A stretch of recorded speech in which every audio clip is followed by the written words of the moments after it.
salut à tous, c'est Romain PC, on se retrouve aujourd'hui pour une nouvelle vidéo de présentation d'un petit algorithme. Je vais aujourd'hui vous présenter un algorithme génétique. Alors un algorithme génétique, qu'est-ce que c'est? C'est tout simplement un algorithme qui va utiliser les principes de l'évolution, donc de Darwin et tout ça, pour résoudre un problème. Donc en l'occurrence, moi ce que je veux, c'est que j'ai créé un labyrinthe qui va être stocké donc dans un fichier de texte, hein. Voilà, comme ça j'ai plusieurs cartes. Donc j'ai créé donc un labyrinthe, donc avec 1 c'est des murs, 0 des trous, 2 c'est le départ et 3 c'est l'arrivée. Et dans ce labyrinthe je vais mettre des petites flèches, et en fait le but de ces petites flèches qui vont représenter mes individus, ça va être en fait tout simplement de trouver l'arrivée. Donc elles vont démarrer du départ et elles vont essayer de tenter d'arriver à l'arrivée. Toutes mes petites flèches vont être regroupées en ce qu'on appelle une population, donc un groupe de petites flèches, et chaque population en fait va changer à chaque génération. Donc à chaque génération en fait, donc dès qu'elles seront toutes mortes, tout simplement, on va faire une sélection naturelle, des mutations, etc. On va en parler juste après, pour faire en sorte que à la prochaine génération, nos petites flèches soient meilleures génétiquement et que donc elles aillent plus loin dans le labyrinthe. De génération en génération, et à force de sélectionner tout ça et d'avoir des flèches de mieux en mieux d'un point de vue génétique, eh bien on finira bien par avoir une petite flèche qui va sortir du labyrinthe, enfin qui va trouver l'arrivée. Donc nous c'est ce qu'on veut, donc on va lancer l'algorithme, c'est parti. Donc cet algorithme, je vais vous expliquer comment il marche, mais avant ça je vais paramétrer. Donc tout d'abord je vais devoir sélectionner le nombre d'individus, donc vous remarquez qu'il est très bien fait mon algorithme, parce que si je ferme la fenêtre ou que j'annule, voilà, ça ne marche pas. Si je mets des valeurs trop grandes, ça me l'interdit, trop petites c'est pareil, si je mets un nombre à virgule c'est pareil, si je mets des lettres c'est pareil. Bon, on va faire donc une population de 100 individus, c'est parti. On va savoir ensuite si on fait un système de classement qui prend en compte ou non la durée de vie des individus. Alors, qu'est-ce que ça va faire en fait tout simplement si je prends en compte la durée de vie ou pas? Je vais vous le dire juste après. Bon là je vais mettre oui parce que j'ai remarqué que c'était mieux dans le cas où on est. Ensuite on va mettre une section par élitisme, donc c'est mieux avec si on prend en compte la durée de vie, enfin en tout cas c'est ce que j'ai remarqué. Même si à la base j'aurais préféré garder la roulette proportionnelle. J'en parlerai des deux juste après. Ensuite je vais sélectionner le pourcentage de parents, c'est-à-dire ceux qui auront la possibilité de se reproduire pour fonder la génération suivante tout simplement. Donc entre 5 et 70%. Bon, je préfère mettre 20%. Ensuite, la probabilité de mutation des gènes pour les enfants, c'est parti. Donc je vais mettre à 5%, c'est pas mal. Et ensuite, je vais choisir la carte à expérimenter, donc en l'occurrence la carte 1, celle que je vous ai montrée. Hop, qui est suffisamment grande, hein, comme vous le voyez. Et ensuite, je vais devoir sélectionner aussi un facteur de distance, donc je vais mettre 1.5 pour définir la longueur maximale du génome. Ça va nous éviter d'avoir des individus qui font 3 fois le tour de la Terre avant de trouver l'arrivée. Bon, enfin on va en parler juste après. Bon c'est parti, je vais lancer. Donc là vous voyez on a une première génération. Donc la première génération, son génome a été généré aléatoirement. La deuxième c'est tout de suite mieux, et je vais vous expliquer tout de suite comment ça fonctionne. Bon vite fait pour vous montrer, hein, le programme fonctionne très bien d'un point de vue layout et tout ça. Regardez, si je le rétrécis, il n'y a pas de souci. Je peux parcourir la carte avec des petits sliders et tout. J'ai ma console, pas de souci. Hop, alors elle bug un peu quand on est vraiment trop petit, mais bon, voilà. Donc j'ai fait une console, donc qui m'a dit, hein, qui me dit à peu près quels sont les paramètres entrés, tout ci, tout ça. Bon, et là vous le voyez qu'on va alterner la simulation d'une génération ainsi que donc la simulation d'une génération, comme je disais, ainsi qu'une... Alors je voulais juste voir qu'est-ce que j'avais mis comme longueur de génome, ainsi qu'une phase de calcul. Donc quand je les calcule, et en bleu, donc ça veut dire qu'on fait une simulation. Donc là on en est déjà à la génération 23, donc je vais essayer de vous faire la petite explication, c'est parti. Donc comment ça marche? Donc je vous l'ai dit, tout d'abord on va simuler notre génération, donc à savoir la population de nos individus, donc ici il y en a 100. Lorsqu'ils sont tous morts, donc de la première génération, donc personne n'a trouvé l'arrivée, donc à la 28e c'est toujours pas le cas comme vous pouvez le constater. Donc quand ils se sont tous plantés dans un mur, donc eh bien on va créer la nouvelle population, donc la nouvelle génération. Donc tout d'abord, il va falloir les classer. Donc ce qu'on va faire, c'est ce qu'on appelle en fait leur classement, ça va être leur fitness. Donc moi j'ai fait un système de classement par dominant. Donc un dominant, qu'est-ce que c'est? Un dominant, c'est lorsque un individu, on va l'appeler Y, lorsqu'il a des meilleurs attributs, chacun de ses attributs sont tous meilleurs que tous les attributs d'un individu X, alors X a un dominant qui est Y. Et Y domine X, tout simplement.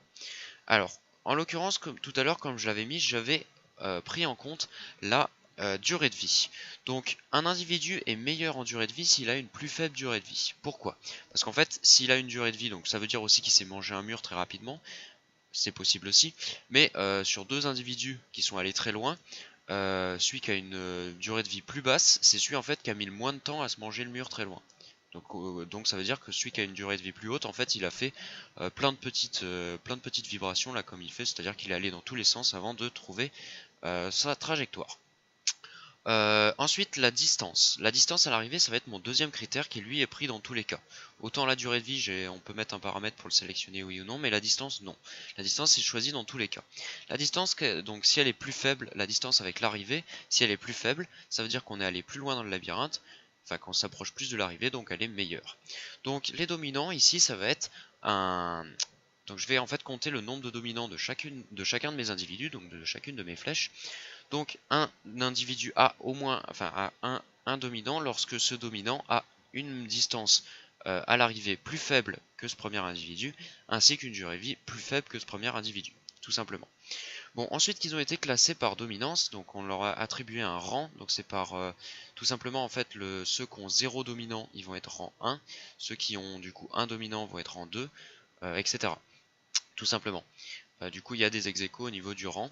Bon, ensuite en fonction du rang on va faire une sélection d'un certain nombre de parents. Donc là j'avais choisi 20% de parents. C'est à dire que 20% de la population va être autorisée à se reproduire. Donc les 20% de meilleurs vont pouvoir se reproduire et fonder la génération suivante. Donc là c'est par élitisme, donc c'est tout simplement les 20 premiers au rang qui sont au classement qui sont pris. C'est à dire les rangs 1, tous les rangs 1, les rangs 2, etc. Ça dépend combien il y en a. Mais bon, les 20 premiers. Je vous avais montré aussi qu'on pouvait faire une sélection par roulette. Alors la sélection par roulette, par contre ça va déjà être fini. La sélection par roulette, c'est tout simplement, en fait on va tirer au sort successivement 20 individus parmi toute la population, sachant que plus vous avez un meilleur classement, donc si vous êtes rang 1 par exemple, vous avez un très très bon classement, plus vous avez de probabilité d'être tiré, tout simplement. C'est proportionnel. Ensuite, une fois qu'ils ont l'autorisation de se reproduire, donc, on va pouvoir faire un croisement. Alors, le croisement, comment ça va se faire? Tout simplement pour chacun des enfants à faire, donc là il va falloir en faire 80 pour reprendre une génération avec 100 individus. Et bien, pour chacun de ces 80 enfants, on va lui choisir aléatoirement 2 parents parmi les 20 parents possibles, et on va faire en sorte qu'il prenne un gène sur deux, tout simplement. Il va prendre un coup un gène de son père, on va dire, et un coup un gène de sa mère, tout simplement. Ensuite, on va faire des mutations, comme le veut les lois de l'évolution. Donc ici, j'avais mis à 5%, c'est-à-dire que pour chaque gène du génome de chaque enfant, chaque gène a une probabilité de 5% de muter. Muter, c'est-à-dire que s'il valait nord, par exemple, et que là, il est tombé... Enfin, on a décidé qu'il mutait, il est tombé sur une probabilité de 5%, hein. Eh bien, il va au lieu d'être nord, ça va être un autre gène qui va être tiré aléatoirement. Donc ça va être par exemple nord, sud, etc. Du coup c'est vrai que j'ai oublié de vous dire, mais le génome qu'est-ce que c'est?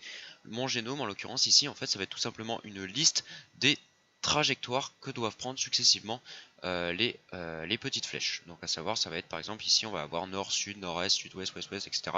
Et toutes ces directions successives vont faire un génome, tout simplement. Donc le génome c'est la trajectoire. Une fois que ces mutations sont faites, eh bien, on va pouvoir créer cette nouvelle population tout simplement. Et donc la nouvelle population va être composée des 20 parents, donc de tous les parents en fait, et de tous les enfants, pour avoir une nouvelle population qui fait la même taille que la population de la génération précédente, tout simplement. Bon, du coup, vous avez compris de génération en génération, au fil des sélections et des mutations et des croisements et tout ça, eh bien, mon génome évolue. Enfin ma population évolue, et vous voyez que depuis tout à l'heure en fait on a des flèches qui s'approchent de plus en plus de l'arrivée. Et en fait d'ailleurs j'ai eu un super bon timing au niveau de l'explication, parce que là on va bientôt en avoir une qui va toucher, bientôt. Donc on va attendre qu'il y en ait une qui touche là, donc ça devrait pas tarder, et on va parler un petit peu de l'utilité de ces algorithmes génétiques. Alors un algorithme génétique en fait ça ne permet pas de trouver la meilleure solution à un problème. Ici, bien sûr, il y a des algorithmes qui permettent de sortir d'un labyrinthe. Il y en a plein, hein, l'algorithme de Dijkstra par exemple, mais qui est très lourd à calculer. Enfin, relativement. Hein, là, vu le temps qu'on met, un algorithme de Dijkstra ça aurait été bien plus mieux. Enfin bon. Donc là, on devrait avoir une solution d'ici peu, mais là, on n'a pas de chance visiblement. Enfin bref, donc un algorithme génétique, c'est si jamais vous avez un problème à résoudre et que vous n'avez pas envie de vous faire Ah voilà, on a une solution, c'est super. Donc, on va regarder tout de suite et je vais parler après. Donc comme vous le voyez, on a bien ma solution qui s'affiche en l'occurrence. Donc comme vous le voyez, ici on a une trajectoire qui passe par là, qui passe à peu près au milieu, qui est passée par là à peu près et tout. Ici qui a fait une sacrée crise d'épilepsie avant de toucher l'arrivée. Et cette petite flèche vert foncé qui se trouve sur le point d'arrivée, eh bien c'est mon premier individu à avoir enfin trouvé une sortie.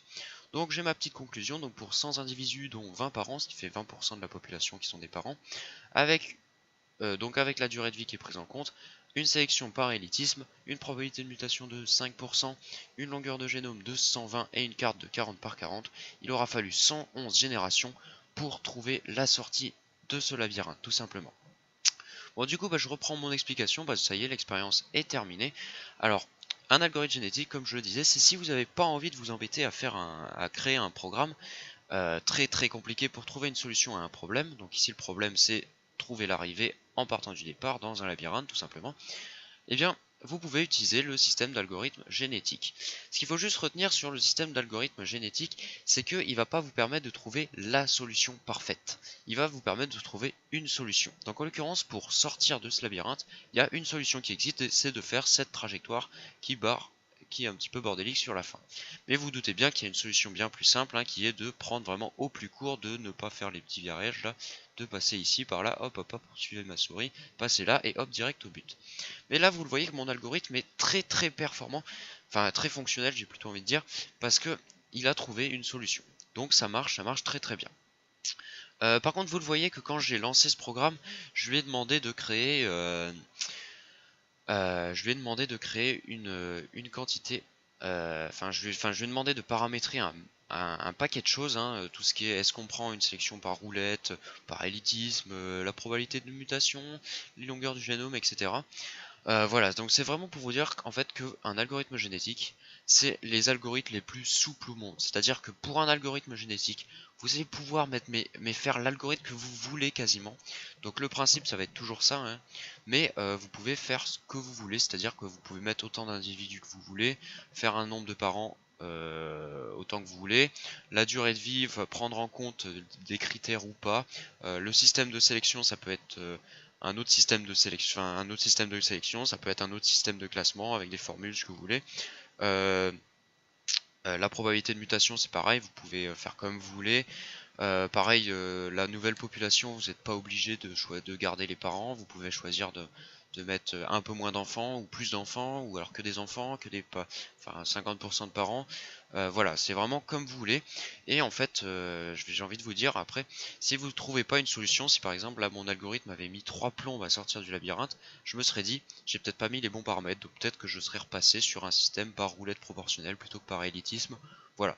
J'ai remarqué que la roulette proportionnelle sur les grosses cartes, elle est un petit peu galère. Parce que des fois, au final, ils ont tendance à repartir en arrière et tout. Enfin, après, ça dépend aussi si je prends en compte la durée de vie ou pas. Voilà, je vais m'amuser avec ce petit programme maintenant qu'il est terminé. Voilà. Du coup, cette vidéo est terminée. Du coup, j'espère qu'elle vous a plu, que vous avez que vous savez un petit peu plus ce que sont les algorithmes génétiques. Et j'espère que du coup vous avez apprécié les petites flèches qui bougent parce que moi je trouve ça juste hyper mignon. Et du coup pour parler du code source, le code source je ne le donnerai pas. Par contre le programme je pense le mettre en téléchargement. Je sais pas, peut-être. Je vais faire ça quand j'ai le temps, mais je pense oui que je vais vous le mettre en téléchargement. Voilà, là-dessus. Voilà, je vais vous le filer, mais le code source non, parce que je tiens quand même à le garder. Sur ce, donc, encore une fois, la vidéo est terminée. Encore une fois, je vous l'ai dit. Voilà, j'espère qu'elle vous a plu. Et je vais donc vous laisser. Et vous dire que si jamais je fais d'autres petits algorithmes comme ça rigolos, j'hésiterai pas non plus à vous les présenter. Donc sur ce, salut à tous.